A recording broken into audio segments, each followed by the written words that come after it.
السلام علیکم ورحمۃ اللہ وبرکاتہ. بسم الله الرحمن الرحیم. ټول تعریفونه د رب ذوالجلال د فاره چې خالق او مالک او پروردگار د کل عالم دی، او درود پاک په خاتم الانبیاء د مدینی جانان حضرت محمد صلی الله علیه وسلم باندې. امید د رب ذوالجلال نه ساتم چې تاسو به روغ جوړ یئ، په صحت به برابر یئ. الله جل شانه د هر قسم تکلیفونو، غمونو، آفتونو، پریشانونو په امن کې وساته. الله جل شانه عمر دراز سره د صحت نصیب کا. الله جل شانه هر حاجت د خپل خزانو د غیبونه پوره کا. الله جل شانه هر مشکل آسان کا او هر مقصدم الله جل شانه پوره کړه. عزتمندو، مانن تاسو د فاره یو وظیفه راوړې ده. د قرآن پاک یو سورت مبارک دی او ډیر فضیلت والا سورت دی. ډیر کارونه په الله جل شانه سموي، ولیکن خصوصي د هغه چا د فاره دی، دا وظیفه د هغه چا د فاره ده چې چاته د ګردو مسله وي، یعنی ګردو کې شګه وي، یا پکې کاڼي وي، یا پکې نوره څه مسله وي، درد وي وغیره پکې وي.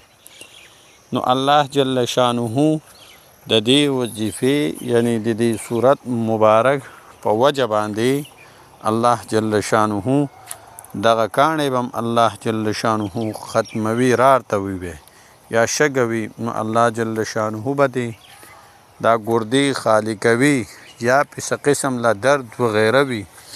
نو الله جل شانه به په دغه مسله د ګردو چې کم قسمه مسله وي، کم انسان ته زنانه وي، نارینه وي، ماشوم وي، لوی وي، ځوان وي، مشر وي، نو هغه ټولو به دا مسله الله جل شانه حل کوي.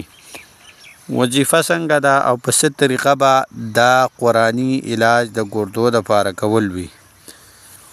نو عزتمندو، اعوذ بالله من الشیطان الرجیم، بسم الله الرحمن الرحیم به ووایئ. بیا به د قرآن پاک د اخرۍ سپارې سورت مبارک سورت الزلزال ورته ویلی کیږي. هغه به ووایي اذا زلزلت الارض زلزالها واخرجت الارض اثقالها وقال الانسان ما لها يومئذ تحدث اخبارها بان ربك اوحى لها يومئذ يصدر الناس اشتاتا ليروا اعمالهم فمن يعمل مثقال ذرة خيرا يره ومن يعمل مثقال ذرة شرا يره. دا به تاسو وزله ووایئ، یعنی 7 مرتبه به ووایئ. اوبه به پې دم کړئ او هغه اوبه به 3 ځله یا 3 ورځې استعمال کړئ. د هغې نه پس په الله جل شانه تاسو له شفا درکوي. په تاسو به درد وغیره راځي، خو ډاکټر تلو ته پکې حاجت نشته. د هغې نه پس په الله جل شانه تاسو په ګرده کې کاڼی وي، هغه به هم ختم کړي.